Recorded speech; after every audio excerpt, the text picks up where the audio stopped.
सालों पहले फारस देश में अली बाबा और कासिम नाम के दो भाई रहते थे। पिता की मृत्यु के बाद से दोनों भाई मिलकर अपने पिता का व्यापार संभालते थे। बड़ा भाई कासिम बहुत लालची था। उसने धोखे से पूरा व्यापार हथियाकर अली बाबा को घर से निकाल दिया। इसके बाद अली बाबा किसी बस्ती में जाकर अपनी पत्नी के साथ झोपड़ी में गरीबी की जिंदगी व्यतीत करने लगा।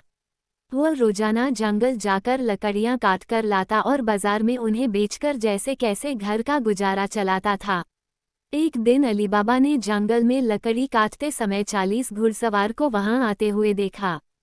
सभी घुड़सवार के पास धन की पोटली और खंजर थे।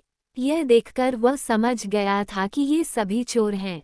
अली बाबा एक पेड़ के पीछे छिपकर उन्हें देखने लगा।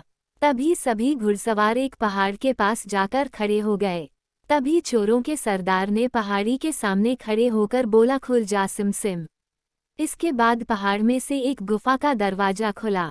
सारे घुड़सवार उस गुफा के अंदर चले गए। अंदर जाकर उन्होंने बोला, बंद हो जा सिम सिम, और गुफा का द्वार बंद हो गया। यह देख अली बाबा दंग रह गया। कुछ देर बाद वो दरवाजा फिर से खुला और उसमें से वो सभी घुड़सवार निकले और वहां से रवाना हो गए। अली बाबा यह जानने को बेताब हो गया कि आखिर इस गुफा में क्या है और वो सब यहाँ क्या कर रहे थे। इसके बाद उसने गुफा में जाने का फैसला किया। वो उस पहाड़ के सामने गया और बार बार चोरों के सरदार के शब्द बोलने लगा, खुल जा सिम सिम, खुल जा सिम सिम। गुफा का दरवाजा खुल गया। अली बाबा गुफा के अंदर गया और उसने देखा कि वहां सोने की गिन्नियां, अशरफियां, गहने आदि रखे थे। चारों तरफ खजाना ही खजाना था। यह सब देखकर उसकी खुशी का ठिकाना नहीं था। उसे मालूम हो गया था कि वो चोर सारा चोरी का सामान यहाँ आकर छुपाते हैं। अली बाबा ने वहां से एक पोटली में सोने की अशरफियां भरी और घर चला आया। घर जाकर अली बाबा ने इस पूरे किस्से के बारे में अपनी पत्नी को बताया। एक साथ इतनी सारी अशरफियां देखकर उसकी पत्नी हैरान रह गई और अशरफियों को गिनने बैठ गई। तभी अली बाबा ने बोला कि ये इतनी अशरफियां हैं कि इन्हें गिनते गिनते रात हो जाएगी। मैं गड्ढा खोदकर इन्हें छुपा देता हूँ, जिससे किसी को भी हम पर शक न हो। अली बाबा की पत्नी बोली, मैं इनकी गिनती नहीं कर सकती हूँ, लेकिन अंदाजे के लिए इन्हें तोल तो सकती हूँ। अली बाबी की पत्नी भागती हुई कासिम के घर गई और उसकी पत्नी से गेहूं को तोलने के लिए तराजू मांगने लगी। यह देखकर कासिम की पत्नी को उस पर शक हुआ। उसने सोचा कि इन गरीब लोगों के पास अचानक उनके पास इतना अनाज कैसे आया। वो अंदर गई और तराजू के नीचे गोंद लगाकर लाई और उसे दे दिया। रात को अली बाबा की बीवी ने सारी अशरफियों को तोला और तड़के सुबह उनका तराजू लौटा आई। कासिम की पत्नी ने तराजू को उल्टा करके देखा तो उस पर सोने की एक अशरफी चिपकी हुई थी। उसने यह बात अपने पति को बताई। कासिम और उसकी पत्नी यह जानकर जला भून गए। दोनों को रात भर नींद नहीं आई। सुबह होते ही कासिम अली बाबा के घर गया और उससे धन का स्रोत पूछने लगा। यह सुनकर अली बाबा ने कहा, आपको कोई गलतफहमी हुई है। मैं तो एक मामूली लकड़हारा हूँ। कासिम ने बोला कि तुम्हारी बीवी कल हमारे घर से अशरफियों को तोलने के लिए तराजू लेकर गई थी। ये देखो, ये अशरफी तराजू पर चिपकी मिली है। सब सच बताओ, नहीं तो मैं सबको बता दूंगा कि तुमने चोरी की है। यह सुनकर अली बाबा ने सच सच सारी कहानी बता दी। कासिम के मन में लालच आ गया। उसने खजाना हथियाने का प्लान बनाया और अगले दिन गुफा पहुंच गया। वो अपने साथ एक गधा भी लेकर गया ताकि वो उस पर खजाना लाद कर ला सके। गुफा के सामने पहुंचकर उसने अली बाबा ने जैसे बताया था वैसे ही किया। उसके खुल जा सिम सिम बोलते ही गुफा का दरवाजा खुल गया। अंदर पहुंचकर चारों तरफ खजाना देखकर वह भौचक्का रह गया। उसने बोरियों में सोने की सिक्के भरे और बाहर निकलते समय क्या बोलना है वही भूल गया। गुफा से बाहर निकलने के कासिम ने तमाम प्रयास किए, लेकिन कोई रास्ता न निकला। वह गुफा के अंदर कैद हो जाता है। कुछ देर बाद जब चोरों का गिरोह वहां पहुंचा तो उन्होंने देखा कि बाहर एक गधा बंधा है। वे समझ जाते हैं कि यहाँ कोई आया है। चोर अंदर जाते हैं और कासिम को ढूंढकर मार देते हैं।